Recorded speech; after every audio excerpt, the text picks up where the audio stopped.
far as you and being involved in film and things like that, is that something you want your music to be involved in too? Like, are you ever making specific music trying to get it into film or TV or anything like that? No, that that's a great idea. A great question too. Like I have been so focused on this project with Tyler Stone that I haven't even really thought about other stuff. I mean, clearly I want placements. I would love to get my, songs. I really think they are marketable. I think there's a lot of great parts in them that could be totally in, TV or commercial or movies and like that. But I haven't actually specifically written for TV or for placements. I mean, it's a great way to make some money and it's a great way to get exposure.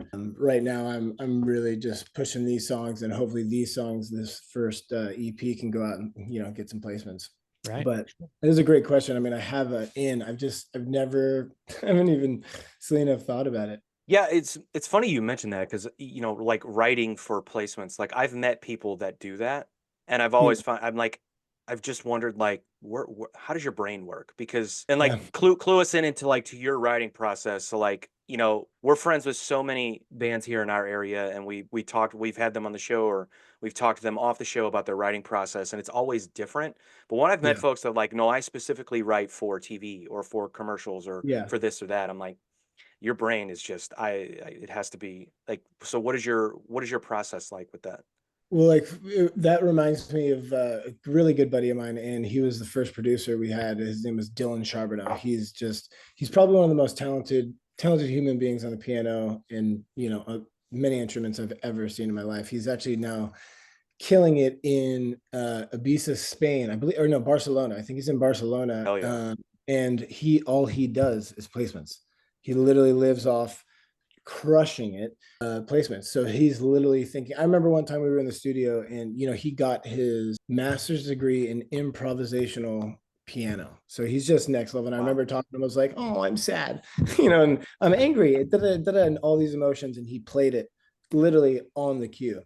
And so he has a catalog of, I would say, not being facetious, literally 500 songs that he's got a manager that they go specifically for writers that have a catalog like that, and they just run through them like, is this good for this commercial, like is this that.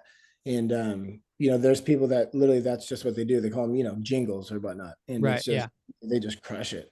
I just wrote a song, and I'll maybe find it, I'll play it on here, and I'll do it as a joke. But like when I sent it to my buddy, he kind of sent it back, and immediately I'm just like, oh my god, this isn't a car commercial. It's like, welcome to 2025 Lexus, and it's just kind of that like vibe. But for me, the writing, it's always kind of different.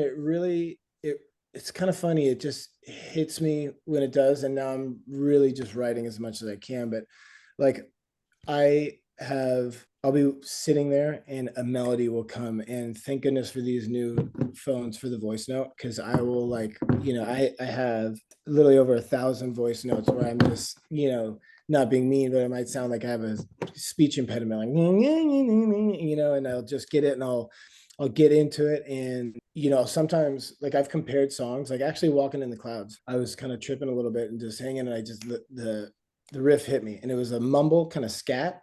And from that first like little voice note to what it is, it's very, very similar.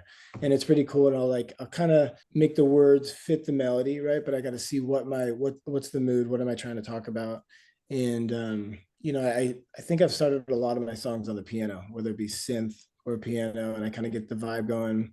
And as I've been learning to play guitar, get better, I've been doing the guitar. But it's kind of interesting. I guess I don't have like a specific writing style, or what would you say, like program or whatnot, routine. Sure. I then and I kind of, it's probably not the best, but I'll be writing like 3 or 4 songs at once, and I'll go from here to there, give it a little space, come back, and then that's kind of how it goes. Like for this record, actually, I'd have all the scratch tracks, I'd have it going like, and it was pretty much just in my head. And then I go to my really good buddy Andrew Hawes, who's just an incredible producer. He's been working with Pink and Thomas Rhett, and just a lot of really great artists. And I'm so grateful he was able to sneak me in, and we would just start with the music, and we would think about like 2 songs, 2 to 3 tracks, and just get it like a quarter to halfway. I come finish it around, and then get back and finish it. So yeah, it's kind of random. I guess there's no like real specific way to write. Sure, sure. No, that's cool, man. Thomas Rhett was my first and only country show. Oh, nice. It's That's awesome. not true. You went to Garth Brooks too. Oh, Hey, that's there true. we go. I did do that. That's right. That's right. God, that was I hear Thomas Rhett's just like such a sweet guy. Good guy. So I makes believe it. The ladies sure did love him. That's for sure. yes, sir, they do. Yeah. Since He versus- I had I didn't grow up listening to country or anything, and I got invited to the show. It was Jason Aldean's show, but Thomas Rhett was direct support, I guess. And it's like, yeah, I'll go, whatever. And it was Yeah. with my wife. She was my girlfriend then. We had just started dating. She's like, hey, we got invited to this. Do you want to go? She's like, I know you don't like country. I'm like, I'll go, whatever. Let's do it. I had such a good time. That's awesome. Such a good time. But when I walked in, I was like, man, there are a lot of females here. Like, what? I didn't realize that's what Yeah. this was. But Mhm. anyway, you brought up piano, so I mentioned to you earlier. Yeah, I saw a video of you playing piano. Like, I'm a self-taught on piano. Like, we have a piano in my house, and Awesome. I inherited it from my parents, and so I grew up with a piano in my house, but I never took lessons. And I saw a video of you playing. I was like, man, I suck. I got to get better. And now you're mentioning your buddy who's like got a master's in piano composition. I'm like, oh, now I know I suck. I got to get better at this. But no, that's cool though. I'm sure I'm sure we're in the same boat. I mean, I wouldn't consider myself like a good piano player. I can kind of dabble, and I started off as a drummer. I wish I could be better. I just keep trying to play it, every single day and start learning. But it's funny when you see people playing, you're like, fuck, maybe I should just give up. I'm not gonna get to that level. But, Keep going, right? yeah, exactly. Keep going. It's great. I'm just stoked and grateful I even have the opportunity to, like you said, I have a piano at the house, and one was handed down from my uncle. He's like, hey, I can't give you anything. It was a long time ago for a band. I was trying to do a GoFundMe from this was like 12 years ago. And he's like, hey, I don't have any money, but I got a piano. You could sell it. And I was like, whoa, well, thank you so much, but I'm not going to sell that. I'm going to keep this. Yeah. So Right. I still have that, and I play it all the time. So yeah, it's great. Do you do all the instruments on all of your songs? Like, Yeah, I do. I write it all, and then I record as much as I can. But then, like I said, Andrew Hawes, that Mhm. guy is just unbelievable. I mean, he's just. I remember. I mean, I'm so grateful. I've been friends with him, best friends since like fifth grade, and since then he was always just on another level with every instrument. Like he started on the bass, but every single instrument he does, he would just be better than everyone that's been doing it their whole life. It just comes so natural. He's so gifted. His father, rest with James, he was just the man. He was backup singer for Elton John and Oh, I wow. think Beach Boys. So it's just like in his blood, and he plays like the guitar riffs and like everything I'd write, and then he would just pretty much play it because he could play it way better than I can. I get it. What was the process like for you as far as like mentally or confidence or whatever, however you want to put it, transitioning from being a drummer to, running the show, essentially being a singer, being a front man, doing Yeah. everything on your own. Well, it's funny. I was thinking about it like just before this interview. I was like, dang, I'm like, like my history of music, right? And right before I got a drum set, because my pops, he asked me, he's like, hey, do you want a drum set? And I was like, of course. I was 15, 16, needed to just get that anger out and just bash Yeah. the shit out of him. And that was when my mom and dad have been separated, since I was a kid. My mom and stepdad, they were definitely not too keen on him dropping off a drum set at that house, but it was awesome. But before that, sorry, I would have my buddy Trevor and Skylar over, and I'd be like singing Finch songs. We'd just do covers. It was like Glassjaw, Finch. We were always yeah. into that hardcore Nice. stuff. Yeah. And I remember, it's so funny. I get the chills thinking about it. My stepdad, he just passed away 3 years ago almost, but he was like, "You have a good voice," and I was like, "What are you talking about? Like, I'm not singing." I was so embarrassed, and it was so funny. And I guess that always was my calling. But then I went and started drumming, and I did some really fun stuff. I was in a band called Wicker. We toured, had a little like publishing deal, a little writing thing, and we just did a lot of really fun stuff at the time. And we you know, in my day, I was in the band, I think 19, and we just did cool stuff, and like we were making it, you know, like we got a song on MTV, and you know, we were just doing it, and we were playing with really cool people, and our producer Jason Evigan, who's a huge producer now. It was just things were happening, and it was just so much fun, and I loved singing. You know, I was writing, and I loved singing on the background. I was, you know, singing a lot, and I had always like venture. I would, you know, sneak up and play bass. We do a couple songs like in the middle. Who, you know, Andrew Hawes actually was in the band, and you know, again, he'd start playing drums. We'd switch, and I'm like, dude, you're not supposed to be that good. I'm the drummer, and he'd be like just crushing it. But so yeah, I had that yearning, and I just loved to sing. And you know, I kind of wasted a lot of time, you know. So Wicker had its really fun stuff, and then like some bands, they just fizzled out. You know, there was some internal drama that happened, and I just kind of, to be honest, just sat around in my heyday, like wasting time. You know, I was just like sitting like, oh yeah, like I'm in a band, but I'm like, oh fuck, I'm not really in a band. And like before you knew it, it kept going on. And, you know, like the excuse in my head was like, okay, well, I got my kid.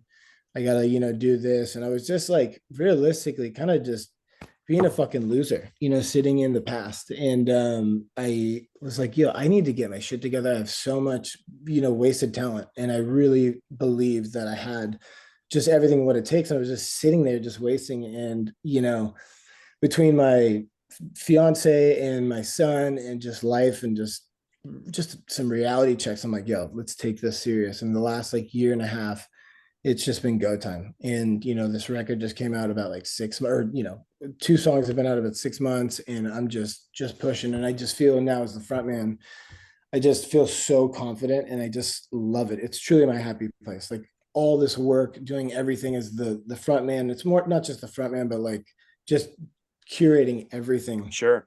You know, and I love having, you know, two heads are always better than one. I love, you know, collaborating, but this is just like, you know, I'm slowly being able to be like, okay, you know, give yourself a little credit. Like I'm doing a lot, and it's cool. I'm just learning to like, you know, be proud of myself and just take everything that comes. You know, it's just really cool. I love singing. I love getting better. I love writing, and I'm just loving everything that's happening right now. I'm just so grateful, and it's, you know, it's not work. Like you hear all those sayings, you know, it's not work when you love what you're doing, and it's really true. You know, I'm just so grateful, and I know this is my calling. You know, I just knew it from when I was a kid first getting into the band. I knew like I'm going to be playing in front of thousands of people. You know, I get the chills and almost tear up right now, but I just knew like this is what I'm going to do with my life. I want to help people. Music's changed my life. Like, you know, I'm such a, you know, very if you know, I'm very sensitive, you know, but like it's just music is so theatrical and has so much energy, and it's just like it really has truly saved me and like helped me in so many ways. And you know, I truly want to give back, and it's like selfishly it gives me the greatest high in the world. You know, nothing is better than, you know, as a musician playing live. It's like it's the greatest feeling in the world. People singing your lyrics, and then, you know, it's really interesting. Like, are people actually giving me a compliment, or are they just saying that? You know, and it's like if it's true, it's an incredible feeling. It's very grateful, and it's you know, for me, it's truly only beginning. So I mean, yeah, that story actually does sound a lot like Patrick's. I mean, Patrick did the band Oh thing boy. for a long time. And, yeah, you know, over the past few Yeah. years, he started doing the solo stuff. And like, he's a completely different musician, I think, now than than he used to be. But you can definitely tell the fire's still there. yeah. Oh, That's thanks, great. buddy. You hitting on You're me or welcome. something A from little There you bit. go. 2 hours Can't help it. away or however far away you Can't help it. are? Hey, it's a love connection. You Yeah. know, there's some I don't want to butcher it, but it was Seth Rogen. He's got some interview, and he was like saying, he's like, you know, the common thread between people that he knows, a lot of people that have made it, is just don't stop. You know, Yep. like you can't give up. And I don't want to say I wasted that time, because you know, God has his plan, and I needed, I guess, that time. There's literally no point to dwell in the past anyways. But you know, it's like the time is now, I guess. I don't know, a little brain fart, but it's yeah, I'm stoked. It's happening. So you did a few other bands besides Wicker too. Were you Yeah. drums in those bands as well, or Yeah, Yeah, I drummed and played back or sang background vocals. There was a band called Outsides. It was so fun. I love that. That was with Tim Ellis and Sean Brennan. Another two just incredibly talented musicians. Tim Ellis, they're both from Arizona. Or actually, I think Tim is from St. Louis. I think Oh, he's Really? really? from St. Louis. You said that name sounds familiar to me. I don't know why. I gotta figure out what his other band. I'll figure it out. I'll text Sean and see. But his other band, you might know them. They did some cool stuff. They played Lollapalooza. But yeah, it was called Outsides. We did a lot of really cool stuff, Okay. and it was just really. It was kind of like M83, like some really cool, like epic indie rock music. Yeah.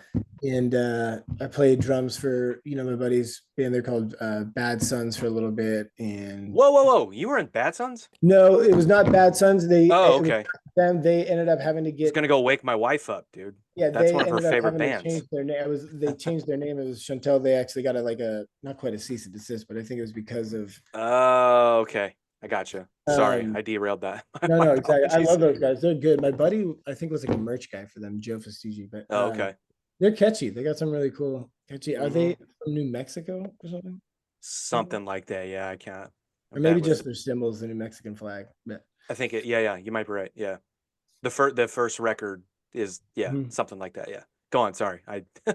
Oh no, it's all good. Yeah, Oh. I got my in-ears from Ultimate Ears, and on the wall they have like the signing. You have all these cool people, like Metallica signs the wall, and then Bad Sons was right there. Sorry, but yeah, I was just originally a drummer, and I was always writing for Wicker, and I was writing solo stuff for myself. I did a band called Little Bear, and that was pretty much me, and it was me. It was just I felt at the time I was like, I don't know, Tyler Stone sounded like just corny. I don't know. I was like, it's like Tom Cruise or something. And I was like, I just wasn't ready. And then like I remember somebody asked me for Tyler Stone on Instagram for the name. And I was like, no, dude, that's my name. And then I was like, it just was kind of funny. It was creeping out for a minute. And then I was like, okay, I'll do Little Bear, like a little acronym or not acronym, but a little different name. Yeah, finally I'm like, no, time for Tyler Stone. Let's do this. And yeah, it's hitting the That's ground cool, running. man. Well, I mean, the way you're describing your journey I feel like we need to play music now. But before we do, I want to, because you dropped a serious Finch and Glassjaw bomb on us. I Yeah. gotta I know ask I did not before, expect that at all. yeah, before I just want to know, like, obviously you name those two, but so some of your earlier influences, So, whether it be yeah, drumming, singing, whatever. I mean, yeah. whatever. I mean, it kind of literally did go hand in hand, actually, because it was funny, like to go back to that. It must have been in the same month. My good friend, like I said, Trevor Holst and Skylar Holst, two brothers, like they're my brothers. They're two guitar players, and they were the only like real musicians that were out here, and they needed someone to sing. And I was like, oh, well, I'll do it. And then the drum set came. And then I was slowly learning, and everyone knew that I had the drum set. So everyone would come over, we'd jam at either my house or we'd jam over at Trevor's house.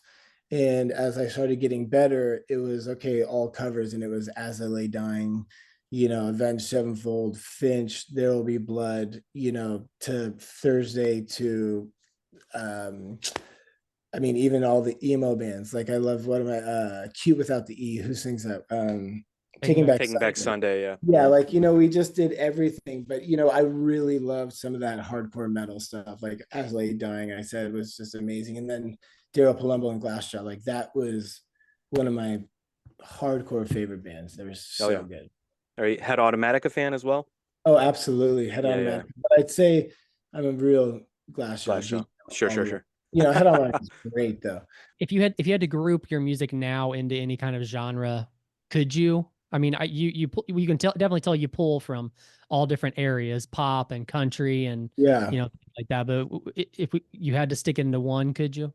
I mean, it would have to be like if you could do the like pop country rock, pop Okay. rock country. That's kind of like what I'm going for. I'm really trying to, I'm not trying to reinvent the wheel, right? But I know that I think do like it's not like a crossover, it's already happening, but like bringing the pop and the country and the rock together. It's already such a huge thing, and I've been really like my whole life, like I said, loving that really hardcore stuff, but I do love those top 40s. Like I'll listen to the Biebers and the Ariana Grandes or whatever. It just all the like it's just catchy. I just love all the music. So it's almost like, I guess you could say, studying without knowing, subconsciously just like ingesting what the people of the masses like, along Right. with my creativity. Like, most people listening to the top 40s aren't going to want to listen to Tip Your Bartender from Glassjaw, but like I know those hits that are going to be right to make it mesh with like a little bit of something. So, and then the band Wicker, we made up a genre, electro indie hop. So like we were bringing in like Love rock. It it. was like we were like Gym Class Heroes, like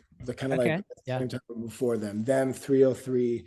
So we were kind of trying to be like ahead of the curve and use that like dubstep with live music before, like just those like hard hits, but with the catchy stuff. So I mean, I guess it really is like pop rock, pop country, but like it's probably a mixture from 1975 to Morgan Wallen to Hardy, you know. Geez, I like it. 303.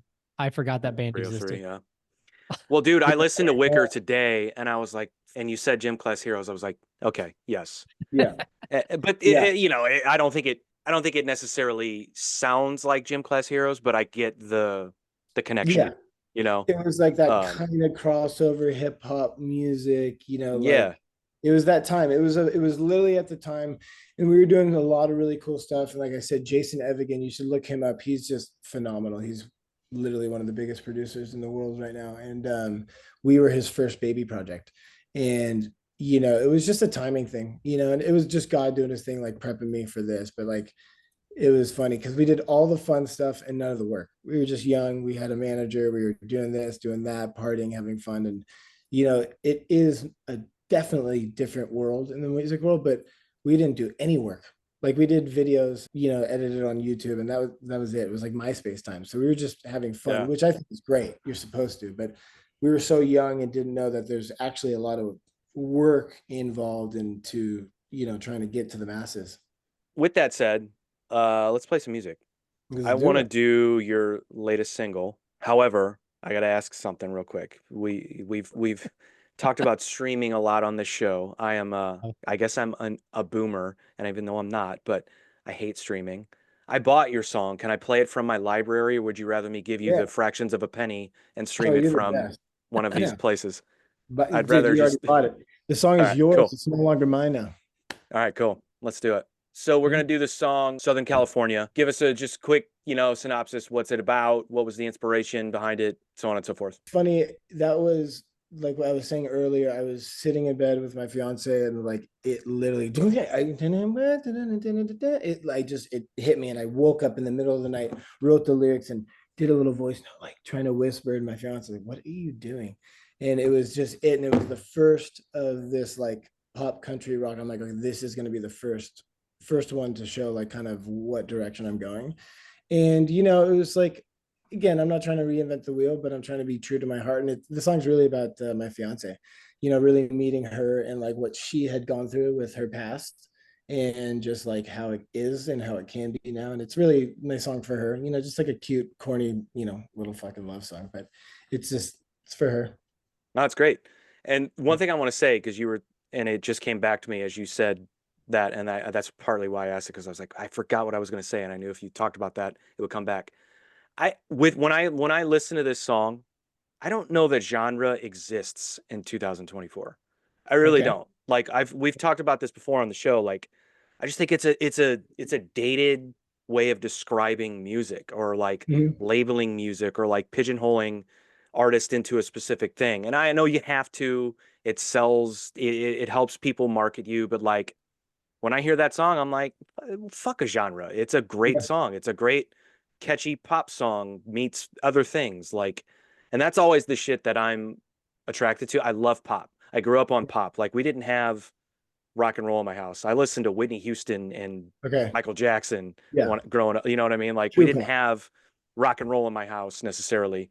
So like I love catchy music. So like when I hear that, that's just my thought. It's like, yeah, that fits into this idea that I have where it's like genre doesn't matter.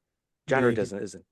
I Do really you appreciate. agree, or do you like Yeah. do I absolutely agree. First off, I really appreciate your comments. It's so awesome. I love hearing that. I mean, that's the point. It's a really interesting thing, right? Because it's like, okay, the whole point is to to do this for your love. Do this for your life. Get to the math. Do this as your career, right? And then part of that is like diving into the genres and having to do that. But the coolest thing about right now, in this last like 10, 20 years of music, there's no like weird genre of music, right? Anything goes. Like if you go, like I go to Lightning in a Bottle, and you know that music festival, Uh-huh. and it's just, I mean, you have the most insane like Wook DJs. To Anderson Paak was there, to Mhm.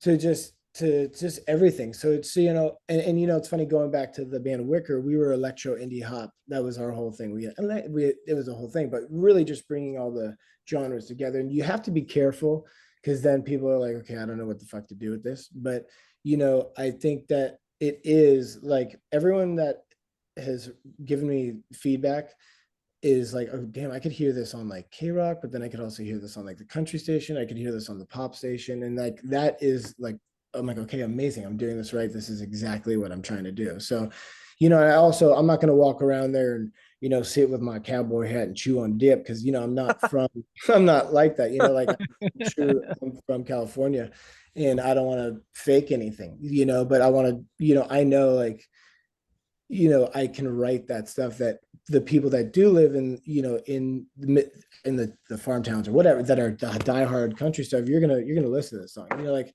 I wrote a song a little while ago. It's so funny. It's like, it goes, I'm not from the country. I was born in the city. If you got something to say, we could take a walk.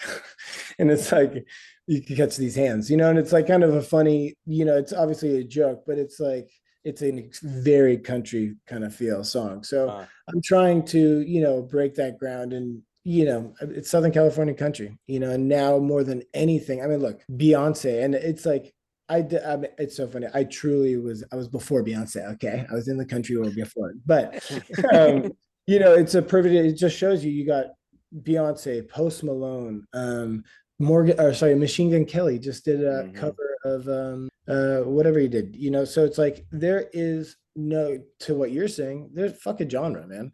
Let people listen to what they want to listen to. Machine Gun Kelly is a perfect example. We've talked about him so much on the show. I sound like such a fanboy when I talk about him, but yeah, well, it's like, he's fucking brilliant. You hate him or love him. Like, okay, well, what's to hate? Well, because he's doing shit that really nobody else has done. And it's like, who is really one of the biggest game changers in music too is Sonny Moore, aka Skrillex. Yeah. He brought that screamo stuff to electro dubstep. So it's like, music is, I get the chills, right? It's just like, it's supposed to make you happy. Like from the beginning of time, if you want to go tribal times, it's supposed to mean something, whether it's something sanctimoniously or strong or happy in celebration. There shouldn't be rules to happiness or celebrating, right? So it's like, that goes with music. So it's, obviously you can be careful, and then you turn into like a Primus, but people love that. Look at their diehard fans, so it's like, sure. I think, kind of, thank you. That's what I'm saying. But I think that's exactly what I'm going for. But I am trying to capture something, like I would love to, I want to get to that Coldplay level, like worldly. It's a good goal to have. It's a good comparison to make. Yeah, the Machine Gun Kelly stuff, and I'll say this only because it's like an artist like you, I want to say this to you, but most importantly to anyone that's going to listen to this, it's like, do your homework. Don't hear one song and give up. Listen to everything the artist has to offer. Like with Machine Gun Kelly, when he started the pop punk thing, and I'm using major air quotes there, people were like, oh, he's destroying rock and roll. He's destroying pop punk. And I'm like, guys, he's been playing rock. He's been doing rock on his records. Go back and listen to him. You just haven't listened to him yet. Back when he was considered hip hop, he had rock songs, and really good rock songs. So it's not like this is new. Just understand that an artist has a feeling, they get it out there, and then they move on to the next one. So it's like, you gotta like, and maybe some people don't want to do that. I get it, but you gotta like, just give the catalog a chance. You don't like, it's not about one song. It's about everything the artist feels and what they have to say and what they have to offer. So, and I'm gonna shut up now. No, it's a great quote, great saying. Sorry, let's get into this. This is Tyler Stone, Southern California. Whew. Yeah, I walk through all the cities of Southern California just to give you what you need. It's all just one big desert with hot and sunny weather. Just promise me you won't leave.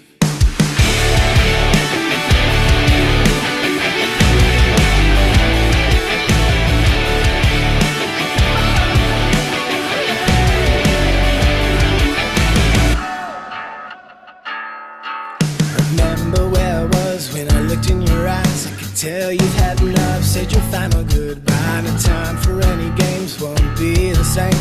Come a little mother, let me steal you away. I took a chance and from that day forward you hold in my hand just so everybody knows. Now it's the time when I look in those eyes, it's always enough, never say goodbye. Yeah, I'll walk through all the cities of Southern California just to give you what you need. It's all just one big desert with hot and sunny weather, just promise me you won't leave. I swear to say I love you no matter what we go through, I can promise that you got me. I'll walk through all the cities of Southern California, just promise me you won't leave.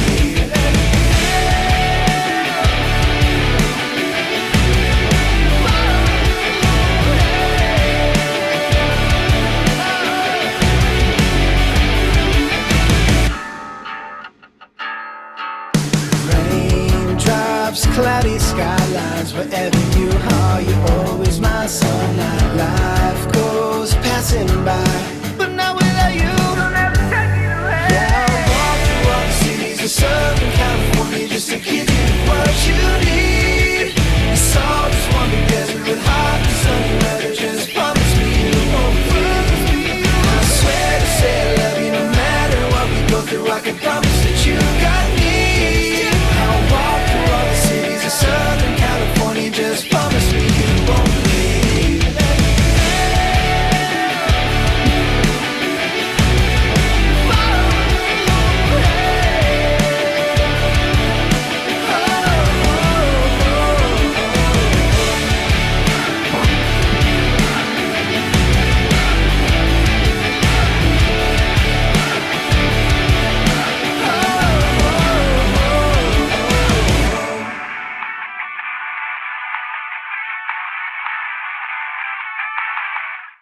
Oh yeah. Yeah. I had to play the full tune. This is Yeah. so funny. He gives me shit about this. I was like, I so appreciate when someone can write a song under 3 minutes. He's like, why? I'm like, shorter's better, baby. That's Mhm. why. Yeah, it's So, funny, like when it's a great you tune, like, man. thank you, I appreciate it. Yeah, like when I was like, hey, what is that? And he's like 2:43. I was like, yes. Yes. Exactly. You I get under just- that 245 mark. You Yeah. got gold. For real, Yeah. right there, I'm at 2:43. So I'm like, we got something.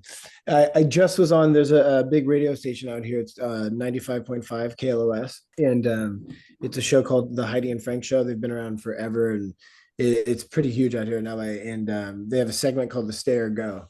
And I got on. It was rad. I built a relationship with the person, the lady Courtney. She was so sweet and like kind of just was like just letting him know how serious I am. And then she's like, okay, I'm gonna let Johnny know who da da da. And basically, it's you send one song and it goes live, and then if the people vote stay or go, so they if the audience gets 6 stays, you get to stay da da da.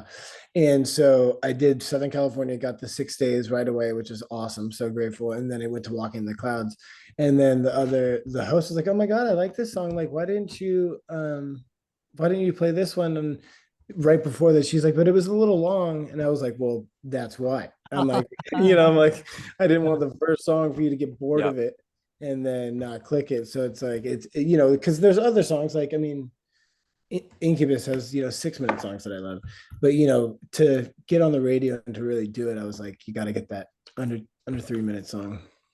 Okay, so I gotta ask, are you an Incubus fan? Oh my gosh, yes sir. A huge Incubus fan. Like grenades tattoo there. Hey, there we go.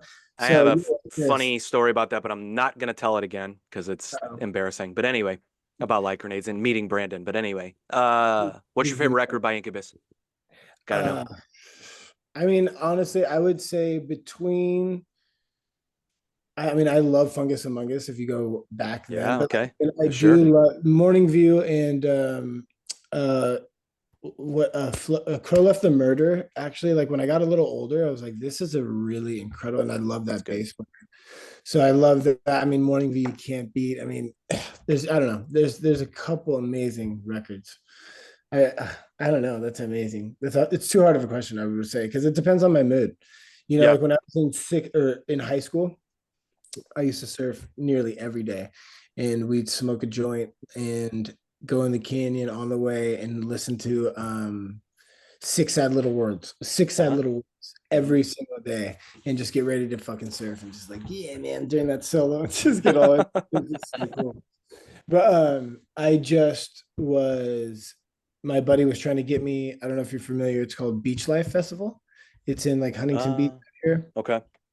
And it's a pretty big festival down out here on the beach. And Incubus was the headliner, local natives, Sting, all these Oh, huge wow. bands actually. And I got submitted, and it was way too last minute. But my buddy was like, "Hey, you could be in charge of artist liaison. We'll give you a stage, and you could schmooze and talk to all these people." And I was like, "Okay, yeah, Oh, that's dope. yeah, right." It was really cool. I'm like, I got to do it tastefully. I'm not So just as far as these days and what music you listen to, are you still all over the place? Does it depend on the mood?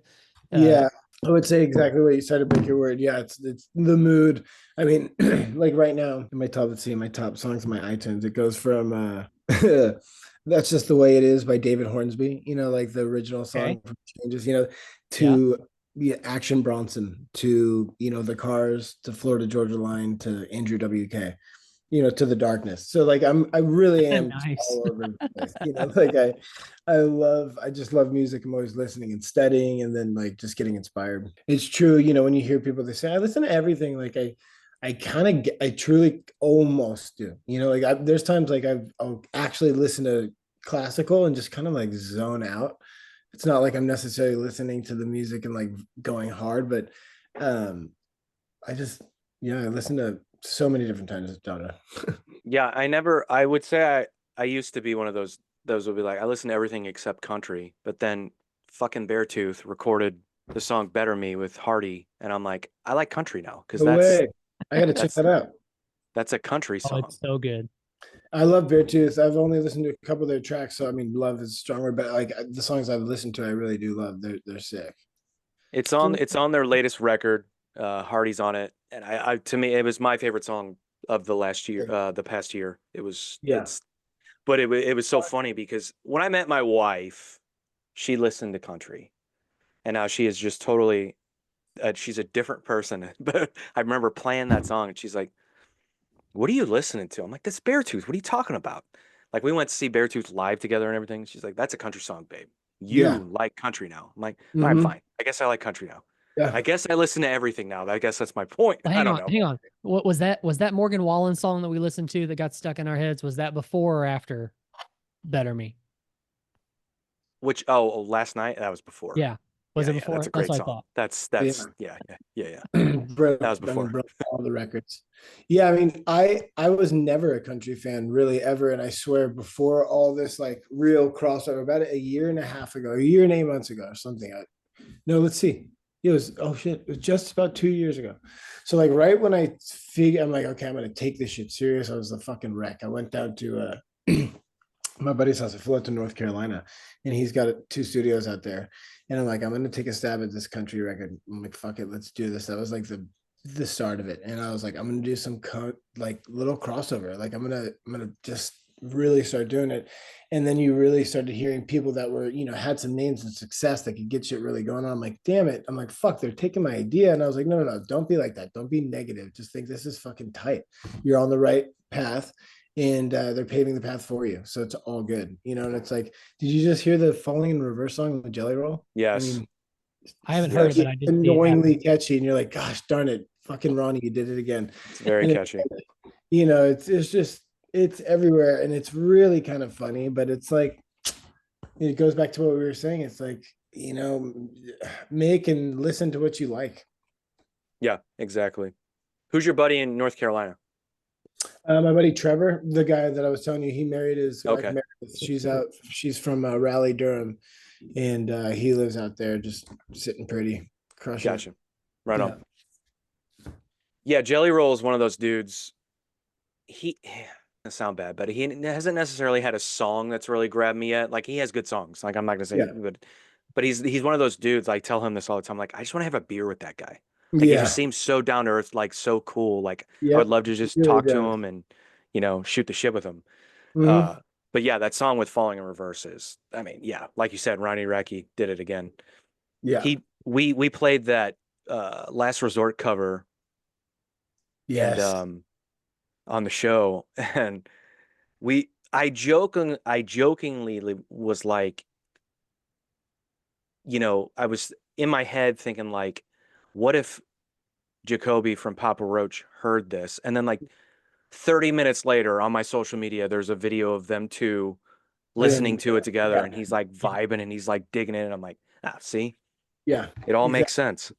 Yep. That's cool. I mean, it's literally a completely different song. So it's almost like I mean, he's smart. That guy's brilliant. They should do marketing classes on him. But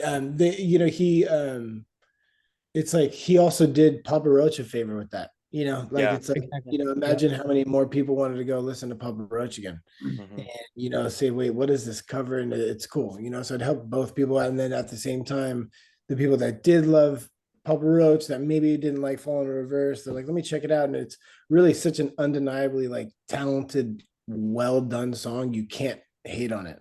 And like for him, like voice is so done or so great.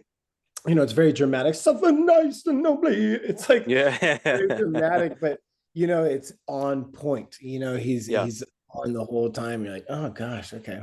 Yeah, I don't know if you know I saw a documentary about the making of that record that Last Resort is on, and they were talking about that song specifically and how it started, and it started on piano. The bass player was playing that. I just saw that. Did you see that? Yeah. That was like really cool. Ronnie Radke took that a step further. Like he took that idea and like made it even bigger on piano. And like, I was very cool to not only see that documentary. And then once I learned of that, I'm like, oh yeah, well he did that, but did it tenfold. Like he really did it. Yeah. Yeah. Very cool. Yeah. That's true. It's good. So what do you have coming up show wise? Anything like that you want to talk about? Because obviously, you have some stuff going on, so we'd love to know about it. Yeah, let's do it. On July 19th, I'm playing at Harvard and Stone. It's a cool little spot in Hollywood. It's on Hollywood and like just a little east of Western, if you're familiar with that here. And I just played an acoustic show at El Condor, and it's really cool. And the vibe, it was just a test for me. I'm like, you know what? I'm going to try to do something cool, like an open mic night, see if there's any other people that wanted to play. And then I'll go play some of the new songs and just light it up, have people make reservations because it's an incredible Mexican restaurant. And every single table was booked, reserved, and it was just so cool. And they want me to do it every month. So once I'm done, and so I have July 19th at Harvard and Stone. And then I'm going to get in the studio, write a bunch. And then I have a residency at Harvard and Stone, the same spot every Wednesday in August. So I'm going to do that. And then in September, I'll probably do another one of those acoustic shows. And then I need to get like I'd love to open up for like a bigger artist at a fun venue out here. So my booking agent's like looking and working, and we're trying to figure some stuff out. So I'm glad you said that. So like in your time through everything that's happened with your career, who are some of the artists that you've played with that you were like, that was the show, that was the gig, that was so much fun? Yeah. And they don't have to be, and honestly, they don't have to be big name. They could be anyone really. It's just, but who was it like that was meant to be, that was the show I was supposed to play? Gosh, I don't want to be such a boring chap. Let me think. I mean, back in the day when we were with Wicker, we played with so many big bands that I was like, oh my gosh, we just did that. I was just on that Beach Life. I wasn't playing, but Local Natives, I'm obsessed with them. And I love Local Natives. I was just right there watching that. Let's see. I'm trying to think. I don't know. It's been so long. I mean, it's been a long time since I've like played. That's why this new project is so great and special. It's like such a baby, just coming off the ground. Yeah. I just got submitted, so it doesn't really count, but I was submitted for Bottle Rock Festival, and that would have been huge. I would have been playing with Pearl Jam and Ed Sheeran, and that would have been my 4th show. So as far as Tyler Stone, I mean, we've only played with a couple people. It's still a pretty baby, but I'm trying to think. In the past, we played with so many people. I don't remember. Well, who would you want to play with now?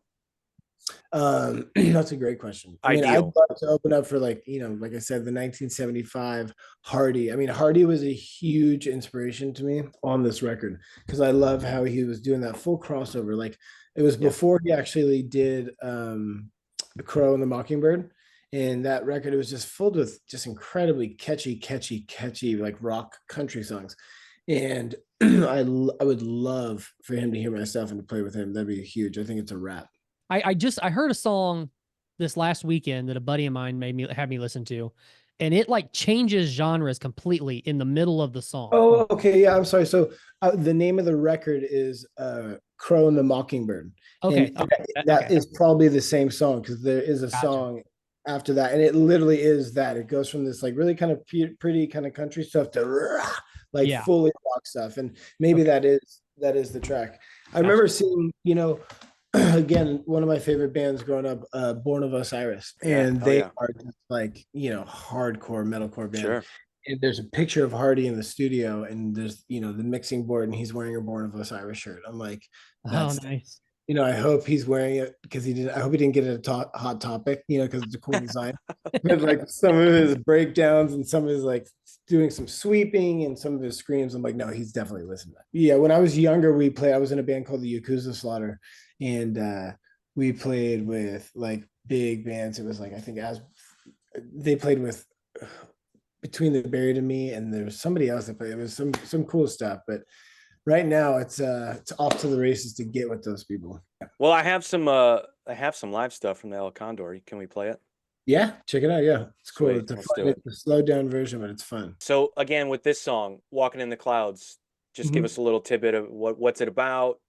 What's the vibe here? It's definitely like that southern. It's kind of got the California, like just driving to the beach vibes. Like it's that pop indie rock, meets the 1975, just super vibey. And I was kind of tripping, hanging out at the house, took a little bit of mushies, and I was just like kind of just dancing. Like literally the chorus just like I had this whole version of like you'll hear if we play or eventually whoever's listening, go listen to the real version because in this nobody's doing the background vocals.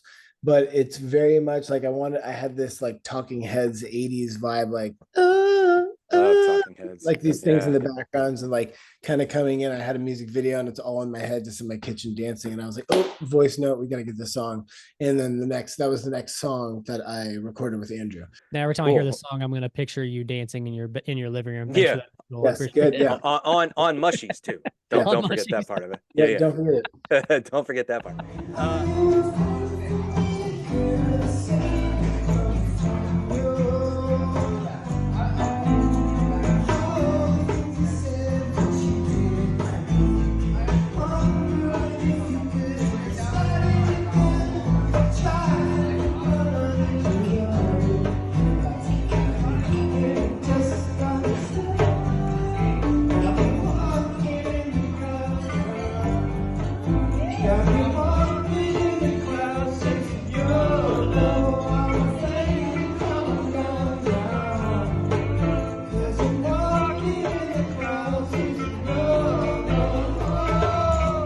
So is everyone on stage there who normally plays live with you?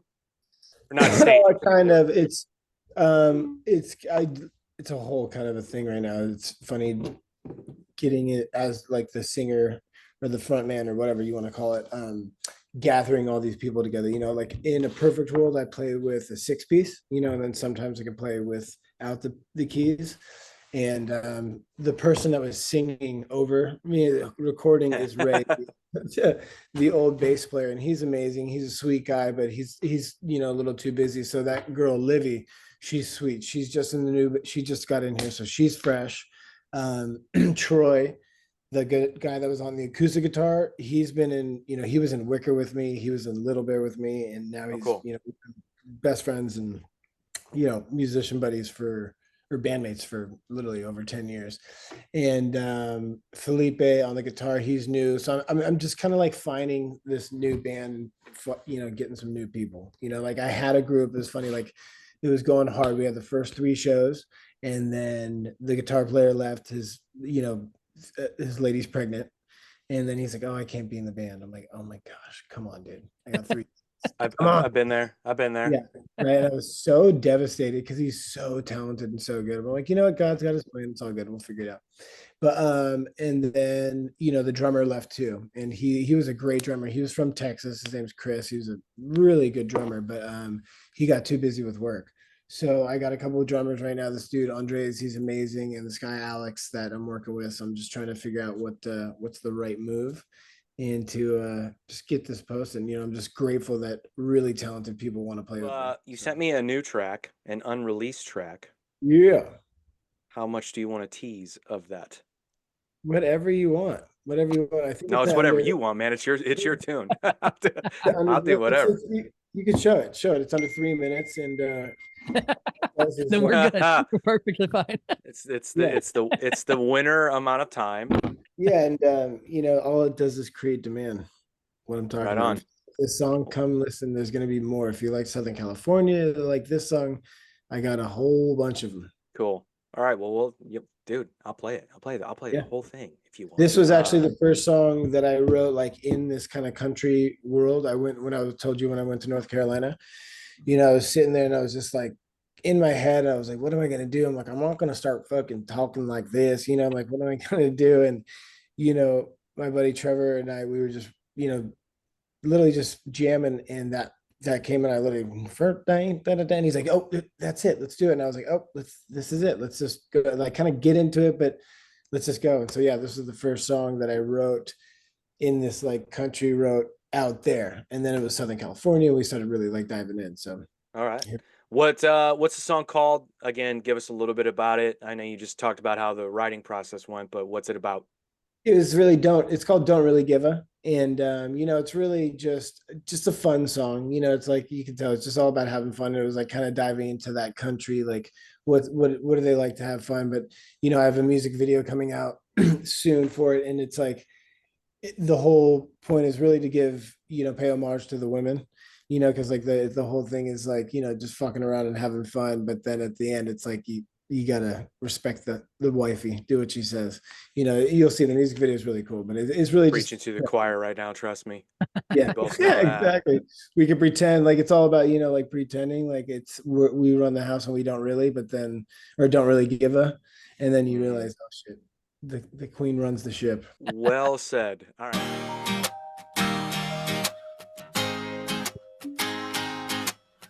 10 a.m. It's getting loud. You can hear us across the town. Hitting rounds on the course, drinking beers with all the boys. Tell my baby she won't hear from me. So if the sun comes down, that's where I'll be. Sure, she might be mad as hell. Guess what? Man, I don't really give a. Man, I don't really give a. Man, I don't really give a.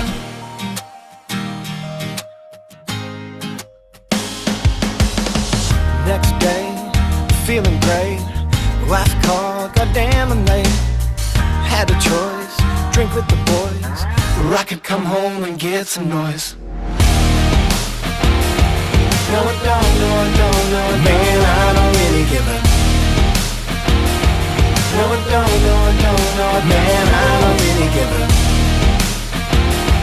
No, I don't, no, I don't, no, I don't. Man, I don't really give a. No, I don't, no, I don't, no, I don't. Man, I don't really give a.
Yeah. that's not the next Hardy record?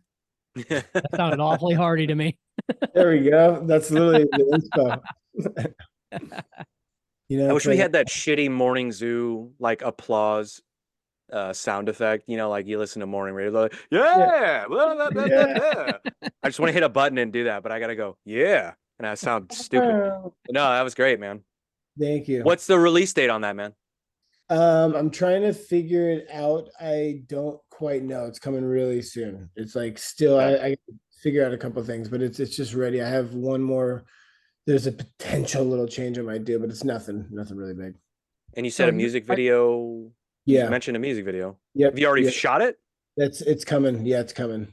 Okay. Almost. All right. Yeah, so it's coming. I needed something, you know, I need to get something in like a content. I've just been trying to build just build as much content as I can. I just started like, you know, I told you the YouTube channel, getting the TikTok. It's funny when you hear everyone like, hey, well, this record's amazing. How's your TikTok? I'm like, well, okay, let's start working on that. Let's get it. That's where We listen to your podcast, but what about your TikTok? Trust me, we know it's and the most response we get on clips or anywhere TikTok. Like it's Yeah. so funny. Well, you So know, we get it. You gotta adapt, right? Yeah, that is what it is, man. Yeah. So yeah, I'll be looking out for the video. Let me know when that comes out. So we do a new music of the week segment, and we'd love Yeah, I to will.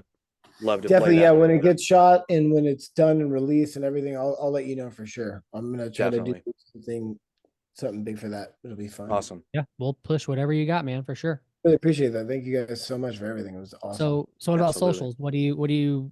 How do we get to all of your socials? TikTok, Instagram, Everything Facebook, is Tyler Stone Official, and YouTube is T Stone Official, but everything is at Tyler Stone Official or T Stone Official.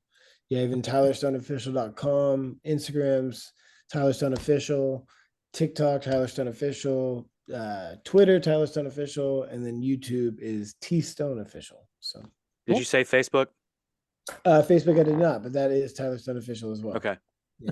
Look at me, the Facebook hater asking, "Are you on Yeah. Facebook too?" Hey, but you know, Like, it's the old, it's the OG. MySpace is gone. it is. that for R.I.P. sure. MySpace. R.I.P. Unfortunately. MySpace, man. Yep. I And would the music definitely- player on MySpace doesn't work anymore, man. Really? No, we talked about this on an earlier episode, man. I have all these bands that I played with back in the day that I became friends with, and they're no Yeah. longer bands. And it's like it was wonder- before YouTube. And I'm like, man, I know the only place I can find some of these like B-sides or like weird demos is MySpace, and it won't play.